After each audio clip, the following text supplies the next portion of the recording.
Welcome to the Woman Aesthetic Podcast. Join us in seeking deeper meaning and striving to live fully in our womanhood.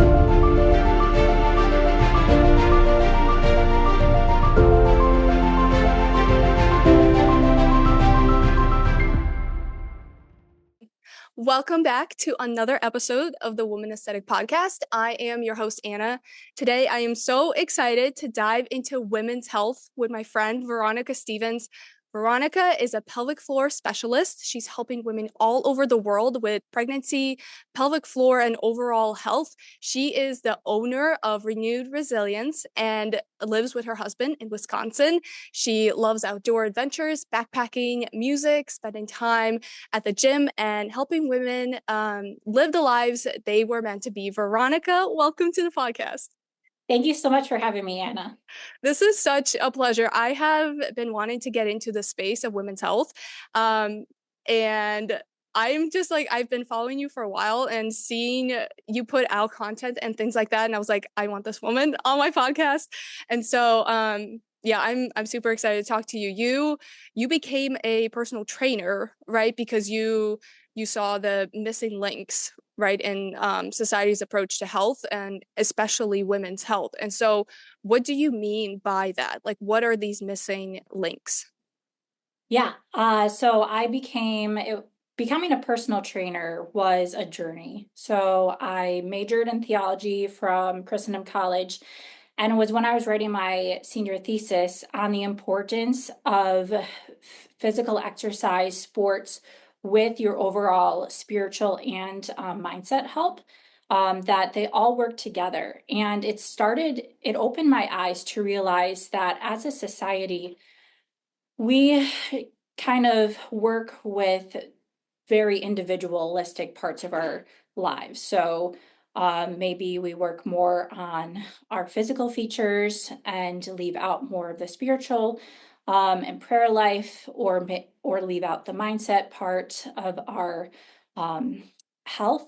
And I also saw especially in America, how we work on fast easy fixes of health issues that we could have easily prevented. And I saw it in my own life and I saw it in people around me. And I was trying to think of a way after college, how can I help myself, the people around me, and society as a whole find a way to, instead of giving medication, which medication is important at times, where can we work to have preventative measures before we are sick, before we come to those issues? And so that's where I went into the personal training realm, because I saw that it wasn't just training athletes. You are training people there. I had clients when I first started as a personal trainer who were almost in their 80s. And I saw them working hard to heal their health and get off diabetic medication, high blood pressure medication. And that really was an eye opener to myself, seeing there's a missing link in our health, how more people should be able to be comfortable going to the gym and seeing the gym not as a way of, not just for just the bodybuilders or the athletes, but you should focus on going to the gym as a way of maintaining your overall health, and see it as a way of, you could go on the opposite spectrum where people just are spending time in the gym and they're not seeing overall health results, because you should be training for, I like to say, for the sport of life. So what you do in the gym should be able to help you throughout your daily life. So very functional fitness. Are you a mom lifting up your kids? So how are you going to train for that? Are you maybe a labor worker where you're lifting heavy things in that area too? Maybe you're just working, you're getting in the 60s, you're going through menopause, and you just want to maintain a healthy lifestyle so you can be there for your grandkids. So that was the missing link that I saw. And diving into that, I have seen my own life change from that, but also so many of my clients' life change as well. And yes, it's not an easy fix, but it's in the long run, overall health is so much more fulfilling. Yeah, I love that you, as like a As a professional, you see that people are more than just a physical, which is not always the case. I think we've all kind of experienced it going and be like, I'm feeling this, I'm feeling this. And they're like, that's not possible. Like your body, that doesn't make sense. And the spiritual aspect that you brought up of us needing to feed that, like our spiritual side, because that there is a component of that in us. Yeah, today, when some people do this, it's to make them feel good. Like, oh, I just want to feel good. This makes me feel good. And I'm like, no, it's not like a fun thing we do because it makes us feel good. Usually, feeding our spiritual side is fighting against like these things that are trying to pull us down. Like, we need to be better. And yeah, feeding the spiritual really brings it out on the outside. Like, you can tell when someone is spiritually healthy. Um, and becoming a personal trainer, I bet you see a lot of, especially people like getting older and being like, oh, this was important when I was younger. Like going to the gym or being active should have been a part of my everyday. Like it's just like, I don't know, I just find it interesting. Yeah, going the non-medicine route because it's normal to go to medicine route. Like if there's something wrong, you're like, oh, I just need to get that medicine. Like instead of what can I do? What is actually not right about my environment or maybe the way that I'm living?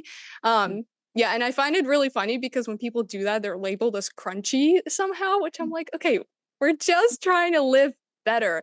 But I do believe that we are coming out of that mindset. And as people are starting to invest more into doing their own research and exploring options outside of Western medicine. And so, with your clients, how do you create a healthier lifestyle when they're trying to do that?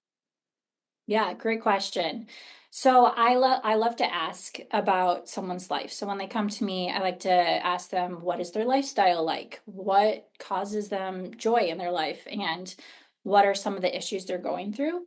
And almost kind of pinpoint what their pain points are. What are they struggling with? And so one of the biggest things that I tell them is just get moving. We live in a society so where women, men, everyone, even children, are more, they don't move as well or as much as they did hundreds of years ago. We get in the car, we're sitting, we sit in front of our computers watching TV for relaxing. Some people have desk jobs where they're sitting all day. We really, as a society, are not moving as much. And when we do move, it is looked as extra. And so basically, the first thing that I tell the clients is okay, first make sure that you're moving. And then also just be aware of how you're living your life. So, what are you putting into your body? Are they whole foods? Is it more processed foods? Are you drinking water? Are you getting your protein intake? And not only what are you putting into your body with food, but also what different mindsets, what are you putting into your head? What does your stress management look like? Are you sitting down and watching TV all the time? Are you finding ways to release that stress? Because they've been doing a lot of studies recently that cortisol is very high right now. And that can really affect overall health. And so just make sure that through your lifestyle, what are you doing to relieve that stress? And I really focus in my line of work, proper breath work. So if a woman is going through some issues, a lot of the times it comes down to just being able to breathe properly and being able to release certain muscles that they might be holding in tension.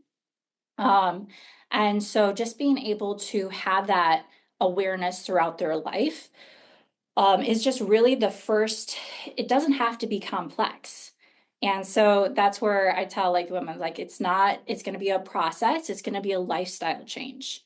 And just take one step at a time. And like that's why they have me there to encourage them. And because everyone needs community too. Yeah, yeah. So we all need people on our side, especially ones that aren't kind of dismissing issues that are going on, and are, even if they don't know what's going on, they're willing to dive in and be like, okay, let's explore this. Where is this coming from? I like that you brought up cortisol and stress because that's such a part of everybody's stress. So we're just gonna all team up and be stressed together instead of, okay, this is not normal. How can we manage this? With women coming to you and having like high cortisol, high stress, what do you see are really the stressors in women's lives today? Yeah, I would say that our environment is so fast paced Mm, and we are always finding the next thing to work on. It's great to have a great work ethic, but just really taking a step back and seeing what is necessary in your life and what is something you can sacrifice in a sense for your own health. And are you connecting more with people in your life as opposed to scrolling? I know that's something that is very easy to fall into, especially I struggle with it. It's like, oh, well, an hour later, I realized I was scrolling. But like you have less connection with the people around you. mhm, And that can really raise those cortisol levels. And going for walks in nature really help with lowering those cortisol levels, especially like high after if you are someone that is constantly running after kids, then you go to the gym and you do a high intensity workout. And then you are cooking the meals and everything's at such a fast pace, seeing what you can eliminate and slow down so that you can work on maybe going for a walk with your family or maybe spending a time at home making a home cooked meal.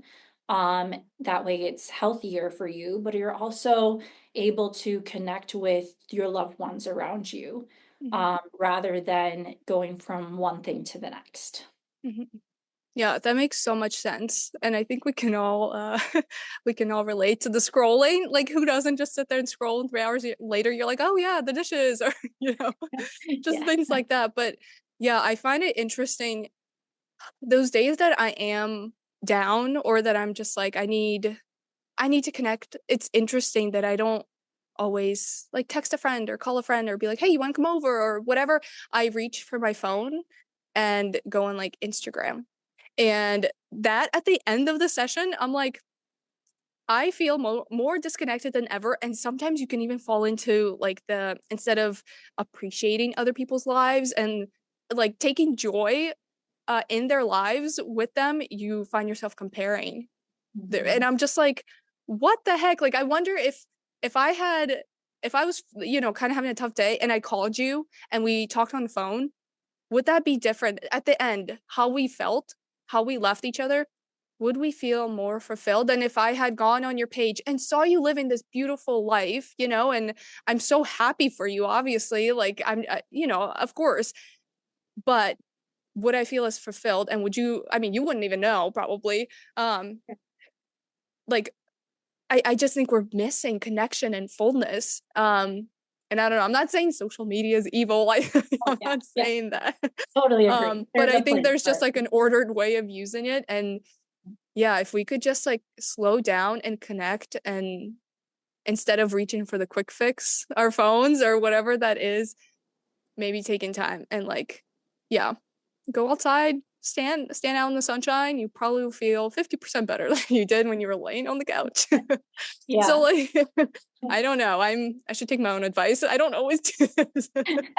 Well, I'm the same way. I know what's good for me, but we all struggle with it. Yeah, we all do it.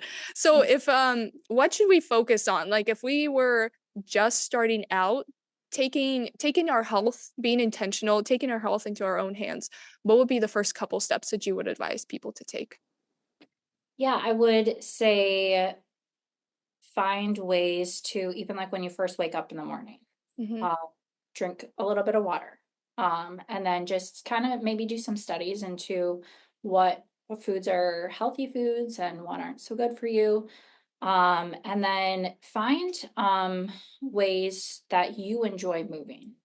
That's really important. When you find ways that you enjoy movement, you're going to be able to move probably more each day. And also find someone that is maybe a little more knowledgeable in different health areas. So I love like the health community because you have you have nutrition coaches, you have personal trainers, you have just different community of different people. You have life coaches, mindset coaches, and really bouncing off ideas off of other women. And that's something that I have found is super helpful, is just really finding that community of women who maybe know one person knows something more than you. And so just like you can wake up, find one thing that I love is just 1% better every day.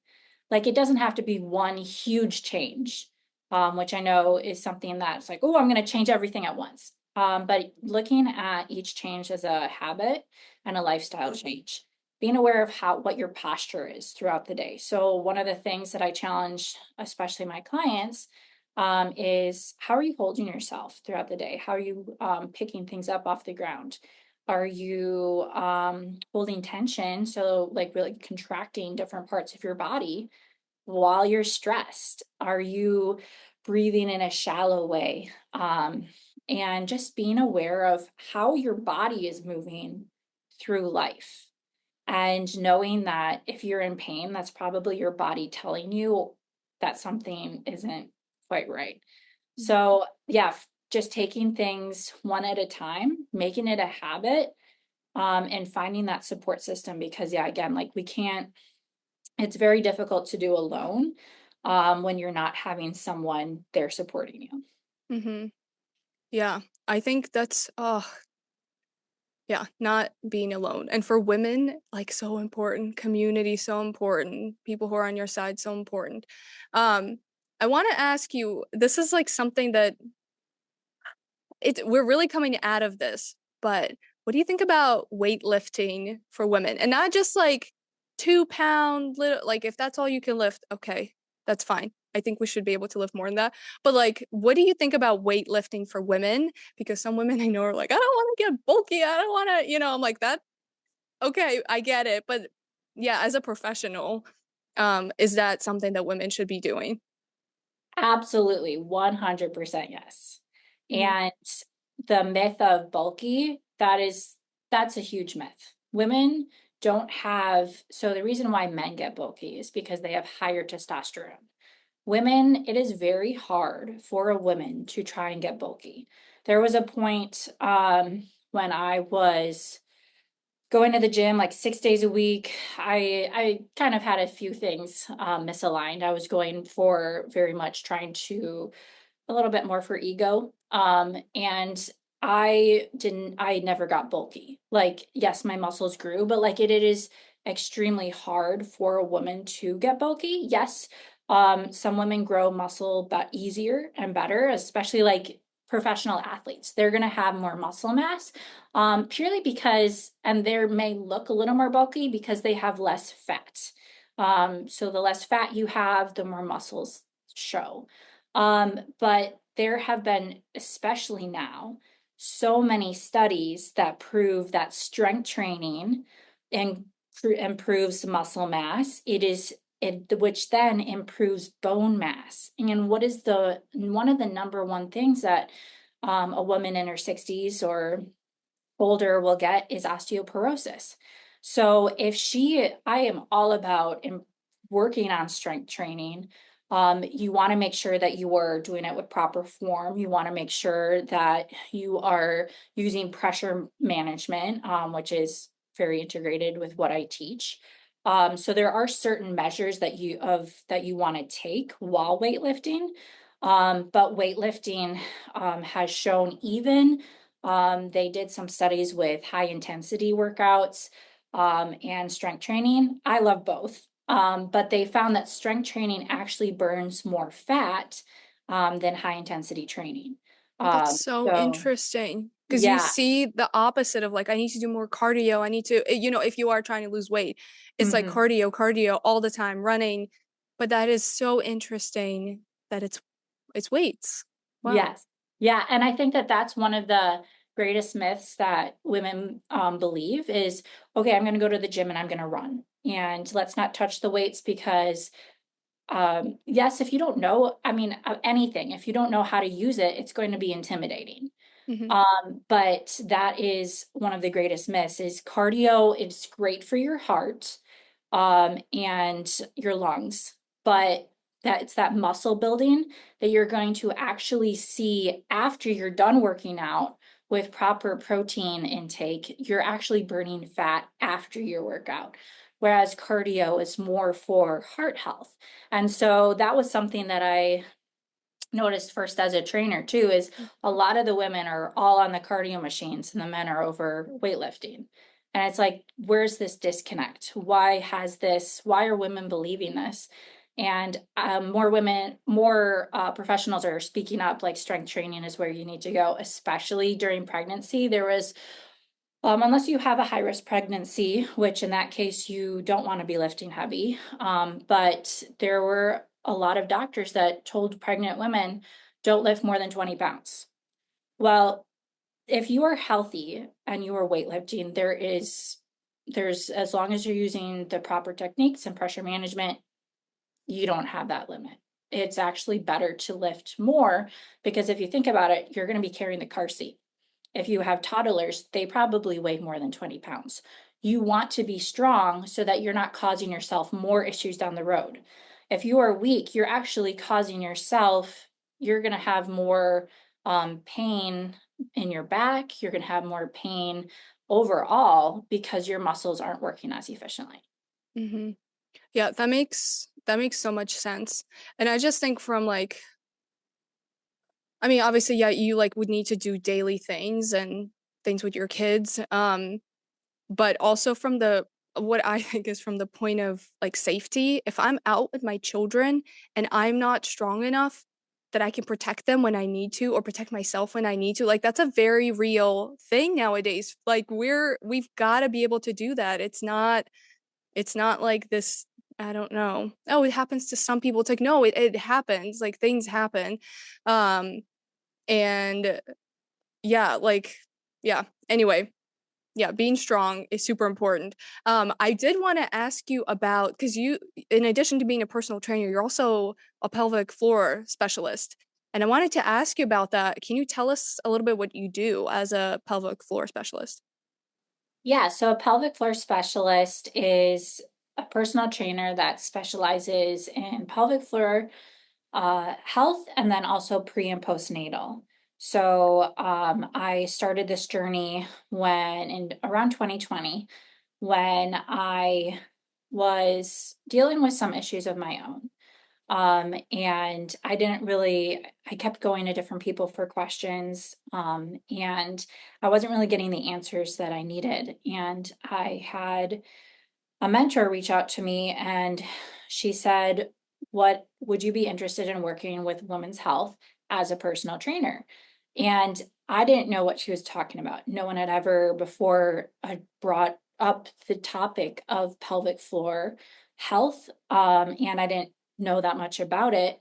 And I said, yes, I would love to learn about women's health in that aspect. So, as a pelvic floor specialist, what I do is I am not a physical therapist, so I don't have the doctorate behind my name, but I went through, it was about a 6 week one-on-one with this mentor. And then I also have gone through multiple certifications that pelvic floor physical therapists will go through to get specialized as a pelvic floor physical therapist. So after all those certifications, I realized that some of the issues that I was going through as a young single woman were not normal. So some of the issues that I was experiencing was extreme hip pain. So I got into weightlifting after college and I realized that I could not squat below parallel, which is the recommended when you're weightlifting length to squat. I could not go into deep squats. I was in extreme pain and even like mobility wise. And I realized that a lot of that had to do with muscle imbalances and that my pelvic floor was extremely tight. I was also experiencing with jump rope, jumping up and down. I was experiencing some leaking. And that was something that women who had babies experience. Like I would hear moms say, oh, when you have a baby, you're never going to be able to jump again. That was a very common thing that I heard among women, and they would kind of laugh it off and joke it off, and joke about it. Mhm. But I realized that there was a deeper issue at hand, especially when I went through these certifications. And I realized that it was your pelvic floor are a group of muscles that are there to hold your urine in, your bowels in. They're also made to relax so that a baby can come through, so that your urine and your bowels can come out. And it's there to hold your organs all in place as well. And if your muscles surrounding that area are not doing what they're supposed to do, what our body loves to do is it loves to find a way. So if your glutes are not working as and activating as much as they should be. So I was a soccer player, so I would be using my quads, so the front of my legs a lot. My glutes were not activating. So that was one of the reasons why I had such bad mobility, was my glutes were not being a part of my movements. And there was various other things. And it just finding these answers to the pain that I was going through, it felt very isolating. Like people around me at the gym would be like squatting normal, love squat day. I would hate it. I would like cry when I saw that I knew I had to do it, but I was crying because it was so painful. And so going through that, and then also healing from that through certain exercises, through breathing techniques, I saw other women who I was training after that, after I went through certifications, as at a corporate gym. I would have women be like, no, I'm not jumping. That's too much. And I'd have women who were like, I'm just in pain, my lower back hurts all the time. Or they'd say, I have that lower belly pooch, or your body's never the same after having kids, and just all these different things. And I realized I would have women come up to me and say, hey, can you help me out? And it was just one woman after the next woman after, just so many women. And I realized this is something that needs to be talked about more. This is something that women need to see, that it's not normal, but it's very common. So a lot of these issues can feel isolating. And so that's where I started incorporating classes. And then that's when I realized that I could make this a business, just reaching out to as many women as I can, um, teaching first. One of the most important things with pelvic floor is I will tell my clients a lot about pressure management. So if you are holding a lot of tension. So pressure is how you move things. So like, let's say you're going to pick something up off the ground, you're creating pressure in your body.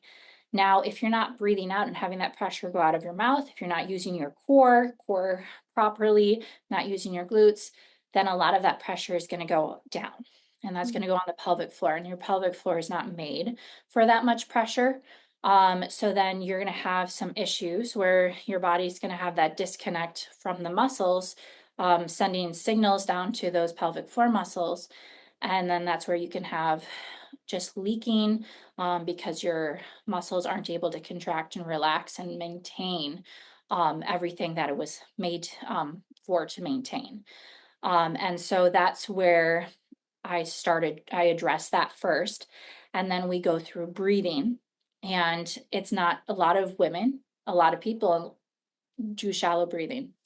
So we focus on what is that deep diaphragm breathing, because your diaphragm is attached, works in correlation with your pelvic floor. So it's almost like you have that, I like to say it's like a big balloon or like a bucket. So every time you breathe in, your diaphragm goes down and it pushes and relaxes your pelvic floor. And then when you breathe out, your pelvic floor contracts and your diaphragm contracts as well. So it all works in unison together. Mhm. So if you're doing that shallow breathing, that's where people can hyperventilate. They're always in that stress, fight or flight. But when you do that deep 360 breathing, so you're breathing through your core, the side, so the rib cage, you want to make sure that rib cage is moving. A lot of the times rib cages will be stuck, either closed or open. You want to be breathing, expanding through that lower back. And Those are just things that I wasn't aware of before I went through all this training, and a lot of women are not as well. They are doing a lot better in the pelvic floor world Mhm. within the past 10 years, bringing more women are aware of it. More word is getting out, so there are huge improvements in this area. Mhm. But with the knowledge that I had and the improvements I had, I saw this is something that can't be kept secret. And so teaching that breathing really helps with that pressure management. It activates core muscles, so you strengthen your core, but then it also activates your vagus nerve, which is what regulates your nervous system. So so we were talking about stress before. So you go from that stress mode to going into this particular 360 breathing, and it activates that vagus nerve, which then calms and regulates your body. So this is the foundation for pelvic floor health. And then I do an assessment working with the women, seeing what are they dealing with, what are their goals, what does their lifestyle look like? Like, are they hoping to run after their kids and play with their kids, jump on the trampoline again? Mhm. Are they pregnant and they want to have a faster delivery, a faster recovery after? Or even one that I've been working with now more recently is women going through painful intercourse. And this is something that has been more once the door was open, once one woman came to me, then just more and more women started coming. And it is something that is very isolating because it's not something women are always comfortable to talk about. And you can sometimes feel like you're the only one going through that. And so with that, a lot of the times it's the muscles aren't working properly. So like a proper functioning muscle is one that can relax and contract. Well, during intercourse, you need those muscles of the pelvic floor to be able to do that. And if it's not happening, then what we need to do is work on different exercises, different stretches, different breathing techniques to activate those muscles. And it's been so I work in that area as well, helping just women have that mind body awareness. Like, what are your muscles doing? How are you feeling? And what are you doing to improve um, your how you're sitting, how you're standing, how you're walking, um, just throughout the entirety of the day. Mhm. Yeah, not me being like super aware how I'm sitting now that you're talking about it. I'm like hunched over. It's so um easy to do. yeah. Um yeah, super interesting. I did not know that the pelvic floor was connected to your diaphragm because I know someone who had like crippling anxiety, just lots of anxiety, and um she was saying that she went to a pelvic floor therapist and got a massage, and she was like it was super painful because she was saying it was so tight. And I remember being like I don't understand why that would even okay, like I don't know much about it, so I was like I hope it's helping, but like yeah, that is so interesting. And for women, as we talked about before, and it just I guess men as well, just in general our society, stress being normal, stress being normal for everyone. And for women, in a lot of ways, we do need to slow down. We do need to be like calmer for ourselves and those around us. Like that just needs to happen for our children. Um, that yeah, having this, being aware of this is so important. And I just like I had no idea. I think a lot of people we just don't really know that things connect. Like everything connects. You know, we're not just isolated parts smushed together. You know, we're just like we're like we're a harmony. Our body's such a harmony. Things work together. Um and yeah, the oh man, it is so heartbreaking to hear about like painful sex because it is one of those things that's like you don't feel comfortable talking to people about, and it might not be because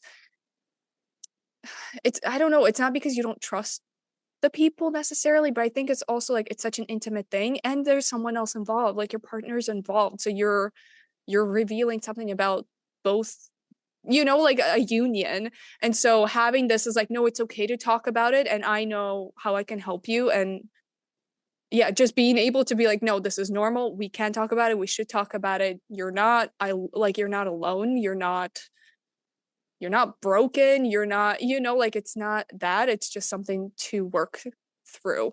So there's so much hope in here in that. So I hope that women now feel like, okay, no, I should talk about it, and it's okay for me to mention something if it's hard, you know? Yeah.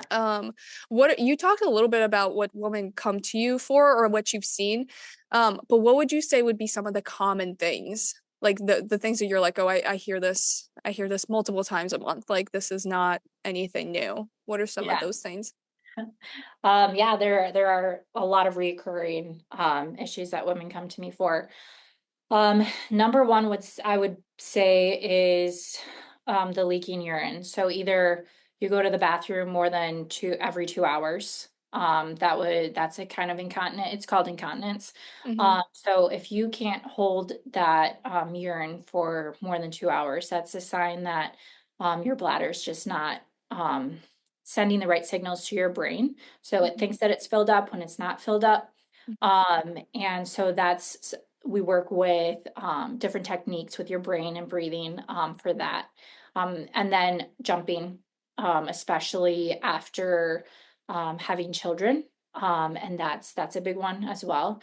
Another one is back pain, hip mobility, knee pain, even. So ACL tears are also connected to, so hip health has a Mm-hmm. big role to play. So we're all connected. So, like, let's say you have an ankle sprain, that can affect your pelvic floor, your hips. You're having healthy hips can help prevent ACL tears. So all those things. So I have some women come to me for that.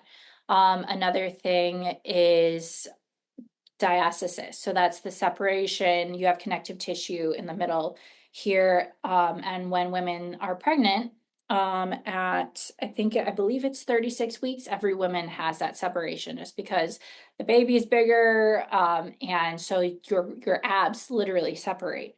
But if you're doing things where you're encouraging that pressure to come out of the front of your core, so out of those abdominals, then you can actually not heal as well from that separation. So that's where some women will see kind of like a doming in the middle of their core, especially when they're doing maybe like a plank or lifting up something heavy.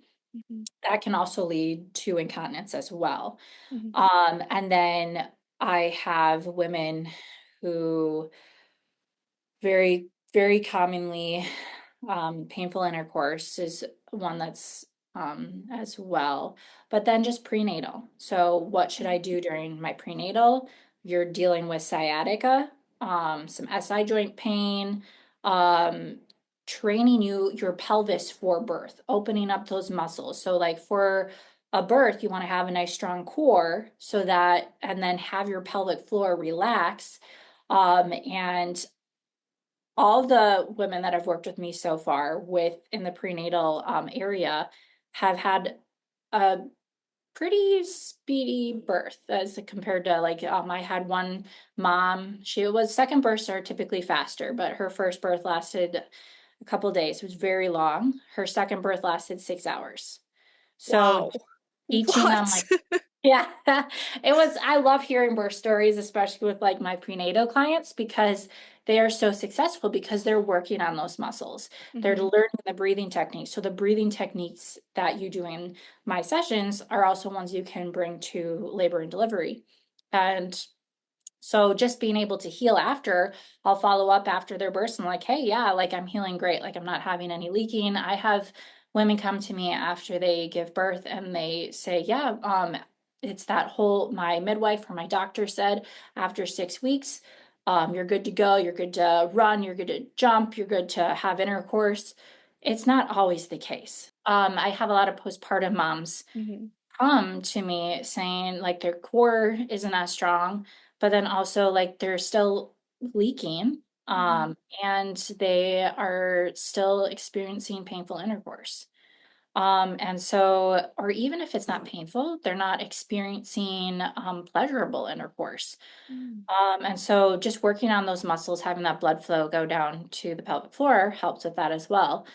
Another one is constipation. So that is one that's I originally when I heard it, I was like, "What? That's so cool." Like constipation can be affected. And it's not Mhm. cool, but it's beautiful that you can heal constipation through pelvic floor work. So a lot of the times you can have a tighter pelvic floor, which then everything doesn't flow as well as with that. So yeah, those are a few of the issues that women will come to me with, and we have seen a lot of healing. And I would say one of the biggest blessings is watching these women come and they just, you can see the sadness, you can see the brokenness, and the isolation, and watching them put in the work, watching them put in the patience. It takes a lot of patience. It's not just an easy fix. And then seeing them slowly heal and being able to do the things that they were once able to do, seeing that pain go away, seeing them one of my greatest, like it took about a year, but she was expecting her second. She couldn't even stand up without leaking. Um, Wow. and Wow. about a year later, she was jumping and it was all great. So Wow. it's definitely a long process, but like she got her life back from what she wasn't able to do. And so that's those are some of the things. Also, menopause, women going through menopause, there's so many hormonal changes. And so that's a big one too, is women during that stage can greatly benefit from it. I had a woman say, "Hey, like I'm like in my 60s and I never experienced any pelvic floor help, but I've had kids. Can I like is it too late basically?" And I was like, "No, it's never too late." Especially if you've had C-sections. So do you have a lot of Wow. C-section scarring? You can do some massage work to help get that tissue moving around and get your core activated with that as well. So yeah, there's a great many different reasons why women come to me, but those are the biggest kind of issues that I've worked with.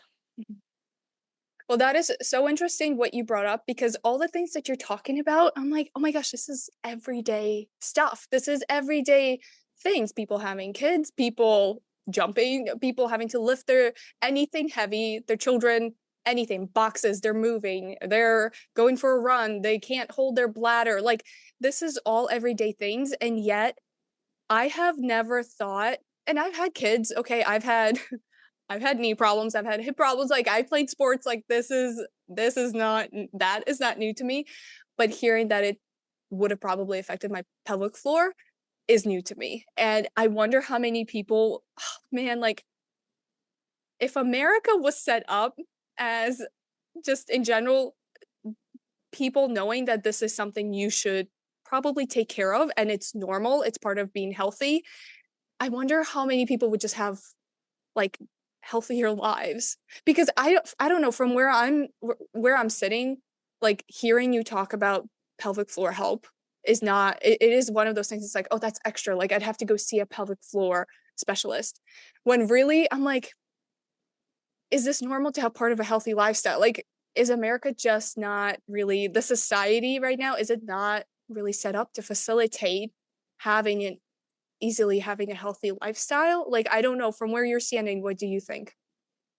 I would agree with that 100% because it is definitely looked as extra. It's not looked as mandatory, not mandatory, but it's not looked as like a plan of care.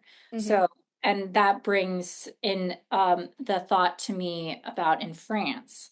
They make pelvic floor health, pelvic floor therapy part of their postpartum health routine, which What? I think is so cool. And I wish America would offer that as well, Mhm. because it is something you have to be aware of. Doctors and midwives are getting a little better. So I Mhm. have heard clients, okay, my doctor said I should go through experience pelvic floor therapy or see a pelvic floor specialist.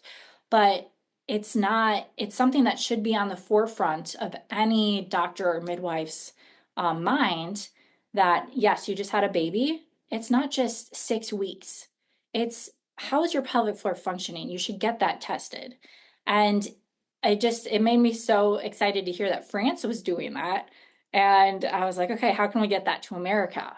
Because that's where women are going to feel more freedom. They're going to want to be having more kids because their Mhm. body's not as wrecked. And it's not like, oh, I have to search this out. Is my insurance covered for this? And so many women just aren't aware until they do the research themselves. That should Mhm. be something that should be talked about by the doctors. It shouldn't be just, oh, yeah, we did the 6 week checkup and you're fine to go. It's Mhm. no, you should be having that as part of the medical routine. Mm. Do you think today in American society, it's uh, or maybe American culture, I'm not really sure. I guess the culture of America, um, it's set up that people can have easily a healthy lifestyle, or do you really think that it's something they have to seek out? It's extra, because things like in France, it seems like, and I mean, I haven't gone to explore Europe. I don't know your experience with that, but just like healthy lifestyle, what people do every day, it seems like there's not a continuity to living life and easily living a healthy life in America. What has been your experience with that? I would agree with that 100%, especially with I've been over to Europe a couple times, studied there for 3 months, and then was back visiting. And it's so what something that really stuck out to me was even their food. Like their food, you go to the grocery store and it's all fresh and it tastes like you got that tomato from the garden, and the wheat is not sprayed with folic acid, which I am coming to realize folic acid, especially for myself, a lot of women have this gene mutation where they can't absorb the folic acid. And in America, we take the wheat, we strip all the nutrients from it, and then we spray it with folic acid, which a lot of women are then experiencing so many other hormonal issues because their body's not able to detox it. And you mentioned like the term crunchy before. Like that shouldn't be a term. That should be we should be able to have wheat that has all of its nutrients in it. We should be able to have cleaning solutions easily accessible to us that don't have all the chemicals. And I was listening to another hormone talk, and they were saying, talking all about processed food and how a lot of it came from World War II, and how like margarine came from whole. And I never knew that, but they were talking about this book. I forgot the name of the book, but I think it was like it was something like processed food. It was about Mhm. processed foods. And the fact that we are filling our bodies, like that's the cheapest items in the grocery store.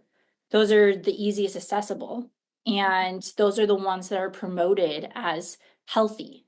Mhm. um and like they're being advertised as healthy, but in reality they're high in sugar, they're highly processed. Mhm. And we're looking at a society that the even the wheat is like making us gluten intolerant. And there are so many stories when I was over there. Like, I have a gluten intolerance when I'm here in the United States, but when I was over in Italy, I could eat all of the croissants. I could eat all of like, they eat so many carbs. And I didn't gain that much weight because I was walking all the time. So you're walking everywhere. The Mhm. the food is just the wheat is not as processed, and it's integrated into their everyday life. Mhm. And I did notice there is a lot of smoking in Italy, so that is Mhm. something that's a little different. So in that area, I would say that's probably not the healthiest, but it is But I like mean, all places have something, they're not they all perfect, but do. I'm like, America, get it together with the food. That's kind of Exactly. important. Exactly. So like, how can we have a society that makes going for a walk, Mhm. it's like, okay, you should get 10 steps in a day. I mean, 10,000 steps in a day. That Mhm. shouldn't even be a thing. That should be something we're doing just because our lifestyle allows it. But Mhm. we do have, in America, we are more spaced out. Our cities are more spaced out. So just being creative with that, Mhm. is something where start in the home. That's what I started doing, is just starting in the home, start eliminating things and finding, not only eliminating, but finding like healthy fixes for what you're eliminating, because it's hard when you can see, don't eat that, don't eat that, don't eat that, Mhm. don't do this. But seeing, okay, like I can integrate maybe like every half an hour, I'm going to go and run around the house or jump up and down, like do a couple like jump ropes or jumping jacks. Mhm. Just find movement in different ways, to, and yeah, like, but I would agree, like America does not, we focus more on the fast fixes Mhm. and the medication rather, and even surgery. So like I had one woman, she was told that she might need to have a surgery to help with her incontinence. Um, and then she went through my class and she was like, "Hey, I don't need surgery anymore." I So bet they loved surgery, hearing that. yeah. Uh, So it doesn't like save them money because now they can't charge her all that money Mhm. for the surgery. Mhm. And just the whole, like hip replacements, like what could you do first to prevent, kind of going back to that, let's work through ways to prevent the issue rather than we're giving you all this sugar, we're giving you all these unhealthy habits, and then we're going to give you pills. um I saw a commercial the other day where it was advertising the pads for women that have incontinence, Mhm. and it really it irritated me because I was thinking, I was even telling my husband, like, why can't they advertise, go to pelvic floor therapy, let's fix this Mhm. from the ground up. But yeah, Yeah. so That is so, yeah. I mean, I'm sure some women would need it, but it is interesting what they're choosing to be like, "Oh, this is the solution." Yeah, I saw I saw a commercial for full body deodorant and I was like, "Is this a real commercial?" Where my first thought was just like, "We could shower. Like we could go shower. We could like why yep. are we?" But I'm like, "Okay, there's a reason that our bodies if they are struggling that much and like we smell that bad, it's because our bodies are trying to eliminate all these things, which is connected to our food, which is connected to all the chemicals in our food and like these fillers and I don't know. I'm just like it's so interesting. Everything's so connected. Um, and yeah, the fast paced part of our society. I actually was doing a little bit of research, like with lifestyle things like that. And in Europe, everything's a little slower. They're taking long lunches. They're doing all these things. Not that I've been to Europe, but like after having done a little research, correct me if I'm wrong because you've been to Oh no, that Europe. is there. That's what I loved about Europe, was all like the stores were closed around lunchtime, all the churches were closed, so it Wow. forced you to slow down. Yeah. Um, and the other thing is, some European countries will also give about 6 months to a year when a woman has a baby. Wow. Wow. Okay, we need to there's some work that needs to be done here. Yes. Yeah, like here in America, productivity is just so highly valued. And so like if you're not being productive, if you're not actively showing what you're contributing, and especially with women, I'm like it's not inherently what kind of lights us up. It's like how we treat people, we're like in a lot of ways we're the backbone of civilization. And so it's like that's not always productivity of like here I made this thing. Sometimes it is, it's not always. I think universally for women it's not that, it's more of like the nurture, the fostering. And yeah, I was looking at the productivity thing and I was like this isn't quite health, but I was like, this sounds like Marxism. Like, but do It you know what I does. mean? Like the Yep. the productivity, like we're all useful, we're all doing it for something. Like, I don't know. That's a different discussion. But yeah, Yes. I was just like, this is so different from actually how the body needs to operate because we're opposite. We need to slow down. We need to notice our breathing. We need to notice like just people around us. I don't know. Sorry, I got fired up Yeah. there. No, I totally agree with that. We live in a society that is like, what can I produce? That's Mhm, where I get my worth. It's not who I am. It's what can I give? And I think mhm, as women, that especially, we have so many demands in society right now, where we have to be great moms. We have to be great friends. We have to also produce a great product, whether that be at work or like we're having so many different demands that aren't natural to us. mhm. And we're that's where like someone, I don't know the accuracy of this, but someone was saying like it's interesting how women seem to have higher inflammatory issues than Oh, men. interesting. So I haven't done a lot of studies into that, but Mhm, it's interesting. I have run into a lot of women who are dealing with a lot of health issues, mhm, rather than men. It's just we're just so high in cortisol because we're always having to produce, and I mhm, that's not sustainable for the long run. mhm. Yeah. Well, before I feel like I could talk about this honestly forever. Like this is so good. But before we wrap up, I always ask all my guests if you could give women one piece of advice or leave them, with a snippet of wisdom. It could be on this topic, it could be on just really anything. What would it be? That's a great question. I would say be an advocate for yourself. Mm, Learn how your body works, learn how what you're doing through your lifestyle, and see how does it make you more stressed, less stressed, and just being really aware of not just physical health, but mental health and spiritual health, how they're all integrated to each other. Do your research and then really stand up for yourself because this is a world where not everyone will listen to what your needs are. mhm, So that is something too that I just strongly encourage women is that you're not alone. There's a great many other women alongside you, and your health matters, and it's so important. And then when you are thriving, then everyone around you is thriving as well. Wow. Well, Veronica, thank you so much for coming on and speaking about women's health. It's truly been an honor to have you on. Thank you so much for having me. And thank you so much for listening to the Woman Aesthetic Podcast. If you're enjoying the podcast, hit the like and subscribe button, leave me a review, or even share this with a loved one. I would greatly appreciate it. Until next time.